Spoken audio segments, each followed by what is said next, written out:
अस्सलाम वालेकुम, welcome to Saba speaks. तो जनाब आज के व्लॉग में हम करेंगे ढेर सारी बातें। स्टार्ट लेंगे स्पोर्ट्स से ही।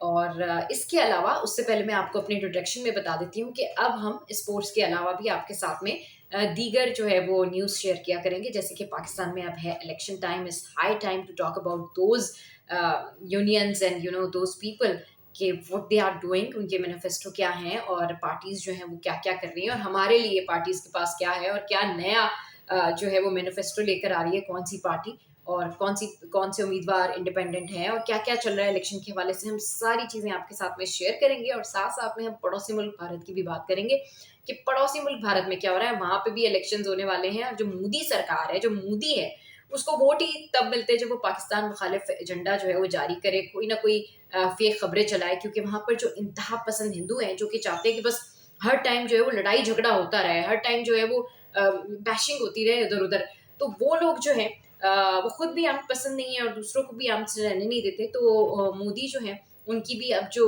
एक्टिविटी है वो तेज हो जाएगी, क्योंकि उनकी तो सारी कैंपेनिंग ही एंटी पाकिस्तान है और उसी के ऊपर उन्हें वोट मिलते हैं। लेकिन पाकिस्तान में जो इलेक्शन कैंपेनिंग होती है वो इस तरह नहीं होती है। हमें तो परवाह भी नहीं होती क्या पड़ोसी मुल्क भारत और क्या वहाँ पे हमारे यहाँ हमारे अपने जो जितने भी हमारे पॉलिटिशियंस हैं वो अपने मैनिफेस्टो के अकॉर्डिंगली अपने मुल्क की बात करके वोट लेते हैं। ये नहीं होता कि जी पड़ोसी मुल्क का हम ये कर दें तो हमें वोट दे दो।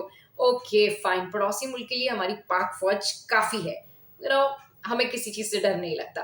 खैर, अच्छा, इसके अलावा हम बात करेंगे स्पोर्ट्स की, और स्पोर्ट्स से शुरुआत करूंगी मैं। लेकिन उससे पहले हम बॉलीवुड की जो एंटरटेनमेंट वर्ल्ड में बड़ी सारी खबरें और बड़ी सारी गॉसिप है वो भी आपके साथ में आज शेयर करेंगे। अरबाज खान की शादी के बारे में बात करेंगे, और जो सुहाना खान है, शाहरुख खान की जो बेटी हैं, उनकी बड़ी पीआर टीम जो है बड़ी उनकी रैपो बनाने की कोशिश कर रही है कि नहीं जी ऐसा नहीं होना चाहिए, वैसा नहीं होना चाहिए। उस बारे में भी बात करेंगे। लेकिन सबसे पहले हम बात कर लेते हैं हमारी टेस्ट मैच के बारे में।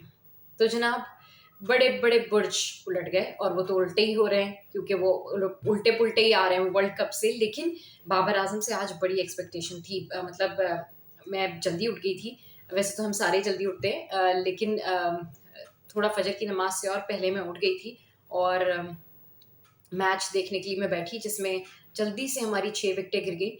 और बाबर आजम अगेन पता नहीं उस बंदे की बैड लक चल रही है, बाकी इतना कैलिबर नहीं है उनका कि वो टेस्ट क्रिकेट में इस तरीके से खेल सके। हालांकि इससे पहले तो बड़ी अच्छी परफॉर्मेंसेस दी है उन्हें। चलिए, अगर उनका बुरा टाइम चल भी रहा है तो let's hope for the best कि आगे जो है वो उनके अच्छे दिन आए। लेकिन ये हो क्या रहा है? आमिर जमाल, एक एक एक बॉलर जिनको शायद स्क्रीनशॉट और क्लिप्स लेके रखने चाहिए कि जो ऑसी गाइज थे, ऑसी बॉयज थे, वो उनको आउट नहीं कर पा रहे थे, और आमिर जमाल ने उनकी हालत जो है वो खराब की हुई थी। और जो हमारे टेल एंडर्स थे, जो नीचे के हमारे प्लेयर्स थे, they were doing better than those जिनके बड़े बड़े बिलबोर्ड्स लगते हैं, जिनके बारे में बड़ी बड़ी खबरें आती हैं, और जिनके बारे में भी ये भी खबर आई थी कि रिजवान और बाबर को बाहर करने का सोचा जा रहा है, जिसके ऊपर सोशल मीडिया पे एक वबाल आ गया था और सारा कुछ हो गया था।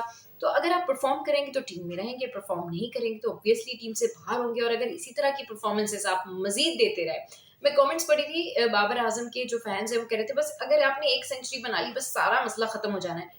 रियली? एक सेंचुरी से वर्ल्ड कप के दुख खत्म हो जाएंगे? एक सेंचुरी से बाकी सारी चीजें खत्म हो जाएंगी? आपको कंसिस्टेंसी के साथ सेंचुरी बनानी चाहिए, और अब तो कैप्टनसी भी नहीं कर रहे आप। कितनी दफा हम ये बात करेंगे? खैर, साइम अयूब, उनका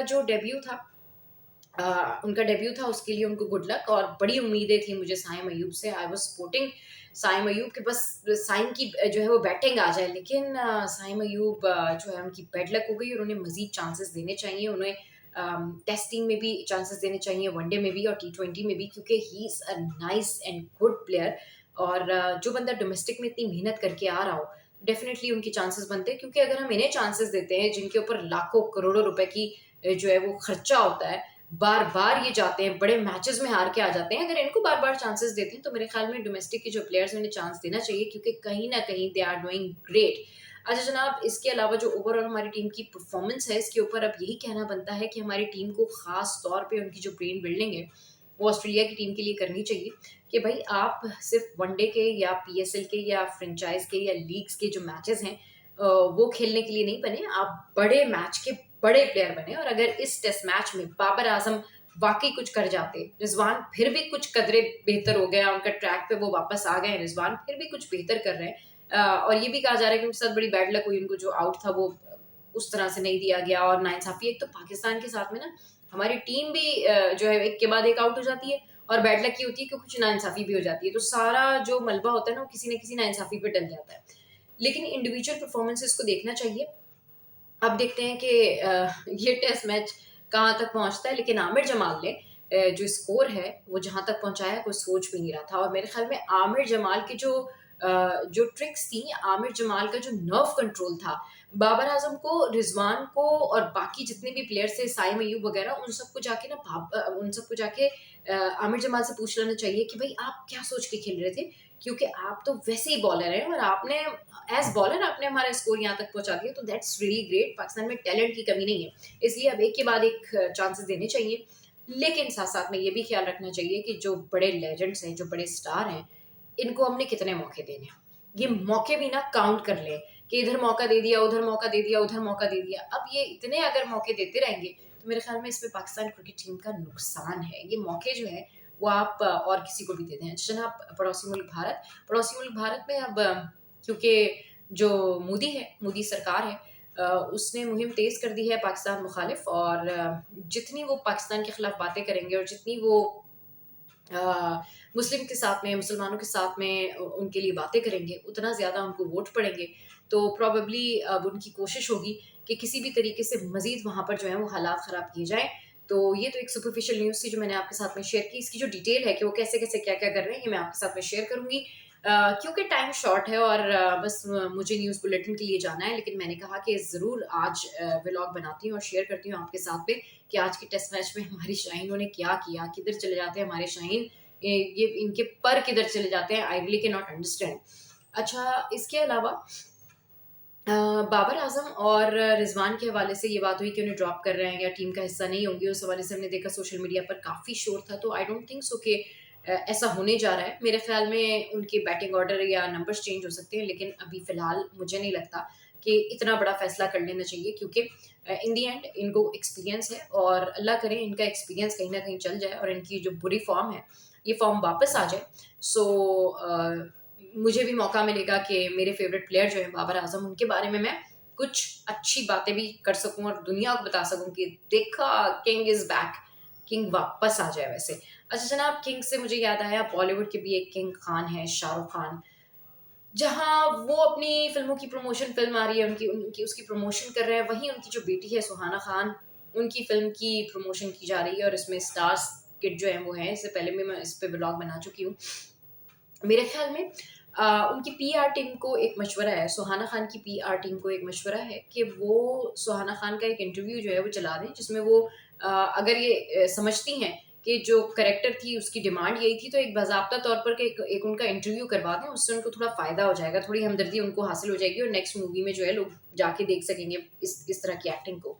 मतलब I really can not understand कि बंदा इस तरह की एक्टिंग कैसे कर सकता है। यानी आई कैन नॉट अंडरस्टैंड कि उस टाइम पर भी लोग इस तरह से बन बन के बात नहीं करते होंगे। Not not just, it's not about acting, it's all about that पूरी मूवी जो है वो मेरे ख्याल में इससे इससे बेहतर कार्टून फिल्म्स जो होती हैं वो होती हैं। मैं करेक्टर्स को नहीं टारगेट कर रही हूँ, मैं स्टोरी और उसकी जो सिनेमेटोग्राफी है, मैं उसकी ओवरऑल जो एक कैलकुलेशन है, जो टाइमिंग्स है, मैं उसके ऊपर बात कर रही हूँ कि बड़ी बुरी मूवी थी और एक फजूल सा एक लेसन था। और आई कैन नॉट अंडरस्टैंड कि वहाँ पर लोग इसको मैं तो इतना बोल भी नहीं रही हूँ, लेकिन लोग बहुत बुरा बुरा भूल रहे हैं। और मेरे ख्याल में इनकी पीआर टीम को जो है, सुहाना खान की पीआर टीम को, अगस्त्य नंदा को छोड़ के, क्योंकि उन्होंने अच्छी एक्टिंग की है, बाकी जो है जितने लोग हैं मेरे ख्याल में इन सबको कन्फेशन कर लेना चाहिए कि हो गई गलती हमसे। और अब आइंदा जो मूवी है उसमें हम कोई हैप्पी गो लकी रोल नहीं करेंगे, हम कोई ऐसा करेक्टर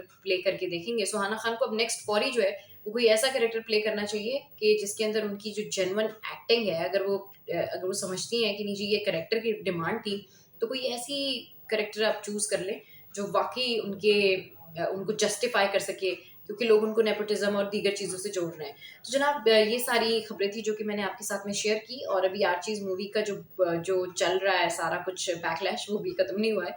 और आई डोंट नो कि जोया अख्तर जो हैं वो क्या सोच रही होंगी और उन्होंने सोचा क्या था, लेकिन बड़े-बड़े शहरों में छोटी-छोटी बातें हो जाती हैं।